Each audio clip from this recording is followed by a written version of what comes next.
I have a classic case of I forgot my glasses, so I'm just going to pop this here to make sure I can get some of the really nice, interesting points across to everyone. Thanks for that introduction. We'll pop up my slides there in a minute. What I would really like to do is just kind of hop through my presentation. Plenty of stories and anecdotes you'll get from me, because I quite like just explaining real life scenarios that we encounter and that we see. Really nice lead up to Paul. I had a little fangirl moment there when I met him, because I'm an avid follower of him. But really nice lead in that, like, one thing I want to mention, the idea of that building up the walls of like the perimeter tools. Absolutely, we just can't do that anymore, and it's what we speak about a lot. It was traditionally an idea of build up the walls as high as you can, to keep everyone out. Doesn't matter anymore. Like attackers will find their way in every possible way. So yeah, I'll start off if we can get our presentation up. Grand, perfect. Yeah, so like was introduced, I'm just going to have a chat about the trends we're seeing, what we're trying to mitigate, and our approach. We have a standout there. Absolutely come and chat to myself and my colleague Frances afterwards. We're there for the day. But what I want to talk to you about is a bit about our company background, if you haven't heard about Darktrace before. It started about 4 or 5 years ago in Cambridge by world-leading mathematicians from the University of Cambridge and AI leaders. So they put their heads together and they wanted to come up with a new way of defending ourselves and a new way to approach cyber threats and not relying on these traditional rules of signatures approaches, which are fine, they're great, and they're absolutely very useful tools to have, but they're simply not enough anymore. So we wanted to come up with a fundamentally new approach to that. I think that's a bit outdated, actually, maybe 6,000 deployments now. I head up the Irish office here, a couple of people in my office, about 150 in London and in San Fran as well. But we're just growing at a massive rate, and it's because the appetite for these types of tools and this type of approach to cyber threats is huge, and it's growing every day, which is great. We're very modest. They've put up plenty of awards there that we've won, but we quite like to put them up there just because it's nice to be recognised, and we've had some serious traction so far. From this slide here, just a bit about what we're seeing so far. From insider threat, that can be malicious or non-malicious. Yes, it could be a disgruntled employee. I don't like where this is heading. I'm going to leave, and try and kind of manipulate data and take information, change information before they leave. That's very typical. But also the clumsy employees, the types of, Mary, sorry, any Marys in here, but Mary that clicks on a link in an email. Are you sure you want to open this? Oh yeah, go on, click. And now it's something, something's activated across the network now that will pretend to be something else, maybe have a little look around some servers, picking up some files, and typically go undetected for at least 6 to 10 odd months. And then it's too late. When you see data leaving the network, it's already too late. So there is the malicious and the non-malicious insider. And plenty of my customers in Ireland say to me, yeah, we can spend money on educating people, and that is very important to train people on. Do not plug in rogue USBs you find in the car park into your laptop. Maybe don't click on links if you're not sure where they came from. So that's all fine and well, and it's very important, but it can't be relied on anymore. You're going to, like humans, we make mistakes, we make errors, and you need something in place that's going to mitigate that, I guess. With regards to data exfiltration, that can be, again, malicious, non-malicious. I have a nice little story there. It can be, of course, people leaving or taking data with them when they leave, very, very typical. But also, the employee that really just wants to work very hard. We had a gaming company, they develop softwares in the States. And this particular employee, we just saw a trend of a lot of data transfer going on internally and then going out to a cloud that they don't particularly use corporately. And so we were in there and we said to them, John is doing an awful lot of work. He's taking massive amounts of data with him outside of the corporate network. Is that typical? Should he be doing it? And they said, absolutely not. They confronted him. I can imagine him in the room on his own. But they confronted him and he said, sorry, he was just a very eager employee. He wanted to get his work done. He worked until 10, 12 at night, and he just wanted to keep writing his code and developing his work. But of course, the company themselves, corporately, did not want that happening. It was very unintentional, I guess, on his part, but he just wanted to work from home, but that really shouldn't be allowed, and they didn't want their private information leaving their network. So that's another scenario. With the likes of ransomware, you hear and see it in the news all the time. the likes of your WannaCry, which we were actively involved with last year in the NHS over in the UK. You know, those fast-acting things are going to absolutely bash down your doors and come in. It doesn't matter what you have in place, and start encrypting things left, right, and centre. So the key is to have something in there that's not looking for the known bads. There are going to be new strains of malware, ransomware, like there's a new strain of a virus, or you know, different things that get released every day, even to do with us humans. So you need to be ready for that. Data manipulation, I mean, that comes into effect with the law firm I dealt with recently. They had on one of the partners' laptops, she had been sending emails to different clients. She deals with a lot of the file transfer and, let's say, money transfer herself.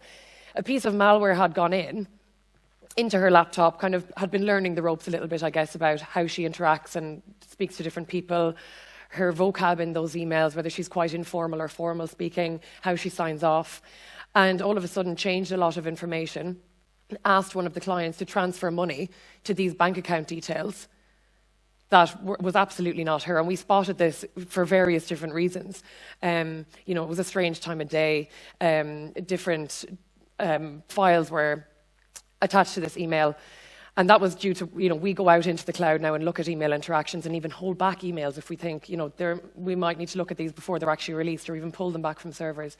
So that was another case there.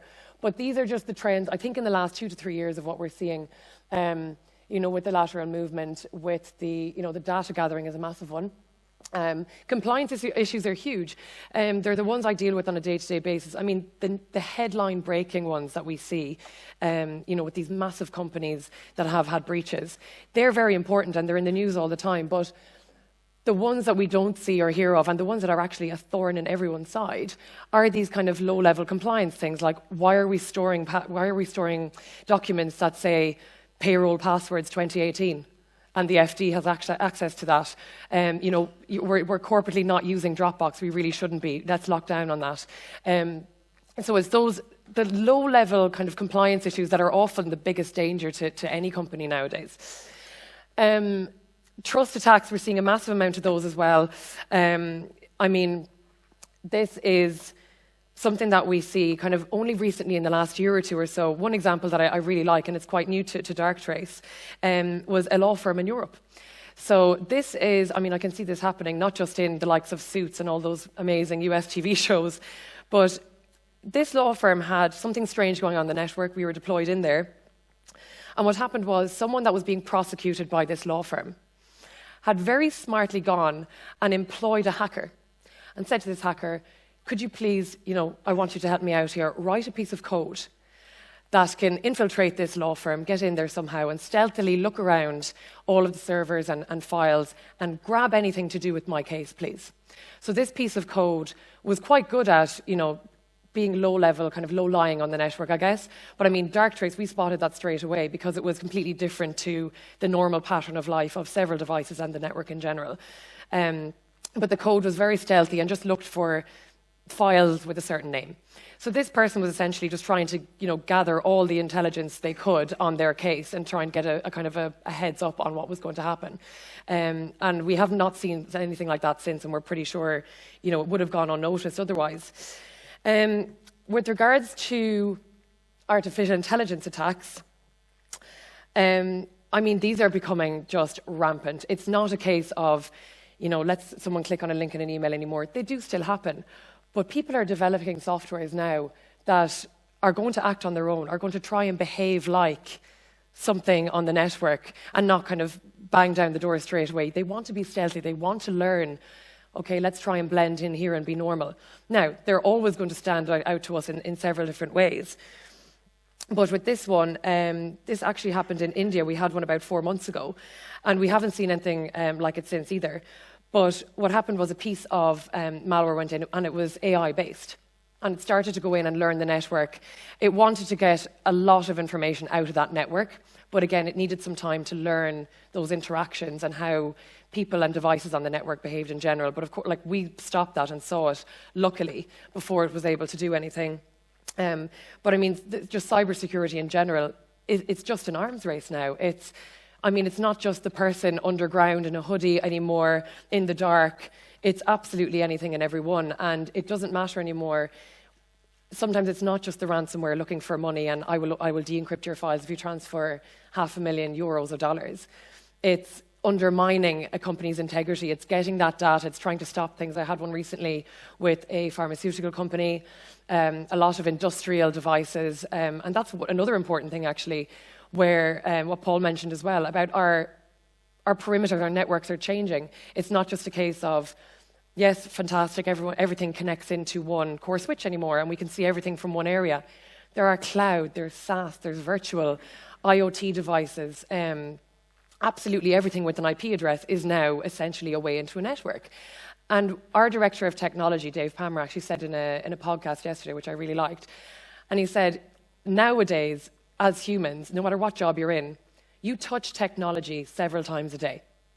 Doesn't matter anymore whether it's a laptop, whether it's your phone, the screens here, I'm sure they're perfect. But things like, card readers, scanners. One that I had recently was a card reader. A piece of malware was sitting on it, ready to just, once anyone tapped that with their card, to take all that information from it. One of my favourite ones, I'll just give you loads of examples because they are real life and they're really great. One that we had recently in our latest Discoveries report, since January, was an amusement park, like a theme park in the States, absolutely huge, not like anything we'd have here in Ireland. And we would have always had those nice kind of slotted coin lockers we'd have when we go to amusement parks or theme parks or anything like that. These guys had absolutely spent a ton of money on nice kind of electronic lockers. You get a nice code, you put it in, it's all locked and bolted, no need for a key around your ankle in the swimming pool or a coin or anything like that. And we found we had hooked into this network. Again, those lockers all have IP addresses. They are all connected to the network. And we saw one of them behaving strangely and poking its nose above everything else. And someone had gone in, compromised one of those lockers, and was trying to now laterally move around the network and gather different data. Now, we don't know, again, what their end game was because we did see it and stop it. So it's just not the traditional types of, way into a network anymore. Another one which I really like was a payment machine in the car park. Now, I have to use one here on the way out, so I think it's not going to be an issue there. But this car park machine, again, hooked up to a network, and someone had gone into it and now it wasn't doing anything too malicious that we think, we caught it again before it did anything, but it was just going on to some explicit websites. So this, a payment machine in a car park is probably not going to be browsing X-rated websites on its own. And again, it's weird, it's strange, it's outside of its pattern of life, which, we use all the time in Darktrace, because we're coming from the idea of everything behaves in a certain way, whether it's an IoT device, whether it's an industrial control system, whether it's a heating system, it doesn't matter. You're able to spot anomalies if you sit into the network in a certain way. So the kind of threat landscape we're seeing, I've touched on some of these things before, and Paul, I'm not going to repeat what he said. He made some really great points. The reality is that the networks and environments we go into now, they're not the same as they used to be. And, I'm not that old myself, but I do remember my first mobile with an antenna that was huge, the size of my arm, or, my cassette player that I had to wait about 5 minutes with a really annoying sound to put back to the start. There was no danger there, but now it's just so fast-paced. And the reality is that our data and ways into a network are now everywhere. They're in the cloud. They're in these SaaS, platforms. They're in the outsourced IT. Someone coming into your network that has access, a contractor for a month, they're going to have access to your network. So we see absolutely amazing things nowadays. AI attacks, I've already mentioned, they're huge. And the insider threat, again, you can't kind of mitigate no matter how much training you put into them. I myself, okay, it's not a great example, but I'll use it because it's a real life story. When I started with Darktrace, this is just the power of kind of what we do and what we're able to see, is, I was doing a lot of training. I had kind of my first week done on networking 101. So that was, a phone connecting to a phone. How did we used to do that? Right, this is how what a network should look like. There's going to be a core switch. There might be the perimeter. This is where the internet breakout is. I had to learn all of that, which I found very overwhelming. Love it now. I think it's great. And I absolutely want to go into more IT security and kind of networking procedures and kind of courses.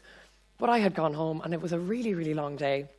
And I just wanted to kind of chill out a bit before I had more kind of 9 to 5 training the next day. And having my fabulous new laptop from work, went and accessed bbc.co.uk. Now, a very secure website. I do have the know-how. Now, obviously, I'm very trained into this. But in the beginning, I also would have known not to stream anything that's very, it's not safe. So I did go to a secure website and wanted to watch an episode of Dr. Foster, I think. I just wanted to switch off. Next day, hauled in. Head of cyber risk for Darktrace. Oh, hi, sorry, I just started a week ago. Is there anything I can help you with? Yes, Aisling, actually there is. Pulled my device up on the screen in the immune system in our kind of UI. Could show me absolutely every single interaction in the logs, the connections that were going outbound and, into different countries. Look, it's not bad, but we just rather you didn't do this. Of course, being a cybersecurity company, we're going to be extra vigilant. Nothing plugged in there. Don't access that. Just, Netflix is fine. But, don't do anything other than that because we can't see it. Okay, grand, no problem. So it's just getting that visibility and, again, not a malicious insider, just thought this was okay to do. But actually, my company decided, actually not probably what we would want you to do, and I was told off. I've learned my lesson. So what I want to touch on now is our approach. Not to get too deep into it, absolutely come and chat to me afterwards or ask any questions after this. But what we wanted to come up with was, a fundamentally new approach. So based on the biological principles of the human immune system, we wanted to come up with, an unsupervised system that was going to go in, learn these patterns of life on a network, and be completely unsupervised. So what I mean there is our immune system knows what's part of me, what's not part of me. It's continually learning and adapting. For example, if I go traveling to Africa, I don't need to send my immune system a note and say, watch out for all this stuff that I'm going to encounter. It will expect attacks and respond routinely. It will let me know. It'll give me a fever. It'll tell me something's wrong. If something's in my immune system or in my body that shouldn't be there, it will know. Similarly, we want to do that with a network. And that's how we think we should be approaching a network, not using these rules and signature approaches anymore. So that's what we want to apply in an unsupervised machine learning way, is go into a network then, passively ingest all that raw network traffic from all of these systems that have connections to the network. If it's your mobiles, your laptops. I had one recently last week. It's a massive pharmaceutical company down south of Ireland, and they have about 20, 30 meeting rooms in their HQ. They all have big screens, Polycom systems. You log in and out as you book your meeting rooms. They have a specific system and how people should be using it. Some aren't. They're just using their corporate logins, leaving that now wide open if it's ever left logged in. And when we pulled up their UI and saw all these different connections from a meeting room, they said, well, it shouldn't be doing that. John, he's good, but he's not that good. He's not working at 5 a.m. So, he had left this logged in. Now, it was non-malicious in this sense. It was just going for updates. But if anyone had been in there, this person has admin access all around the network. So, again, not a great place to be. So yeah, again, I won't go into it too much, and you can absolutely come and speak to us about it, but what we want to do is go in, adapt to a network. It's not just, a very straightforward case anymore of, we have PCs, some printers, and some mobile devices. It's absolutely everything we want to cover off now, and go in there and kind of leave it to learn, let it do its thing, and not baseline, not get an idea of the network and then stop. That's no good either. It needs to adapt, grow, learn. The company's expanding, right? No problem. We need to learn that area of the network. People are leaving, coming and going all the time. It's getting that visibility and being ahead of these attacks, whether they be machine or human. It just is a case of, humans, we're just being outpaced. You can have the best SOC team in the world, and we have some massive clients, the likes of Coca-Cola, HSBC have us in globally. And they would have seriously big teams looking at their network constantly and different alerts, etc. They still have the autonomous response in or the immune system where, they need to buy themselves time. A couple of my customers really like the fact that, they can kind of go to sleep at night. They're not worrying about their offices in different time zones. What would happen there? Would it wake me up? Would I not get an alert? It's just that extra set of eyes that you need now, and you need machine learning. Well, we think so anyway, to give you that extra hand and kind of the go-ahead. In that sense then, again, just touching on it briefly, it is very hard to get right. A lot of companies do it, and it is absolutely the way forward. I mean, I've tried to explain machine learning to my mum. It hasn't gone very well. But it is absolutely everywhere now, and companies are going to use elements of it. That is really great, and that is the way forward. It's where everything is going to go. But what we're seeing and what we're finding is that, it needs to go in, deliver value immediately, and be unsupervised. Still being rules and signature based isn't enough. And it needs to kind of adapt and grow with different networks and expect the unexpected. That being said, it's great to have the visibility on a network now, having responses, having alerts to look into in real time.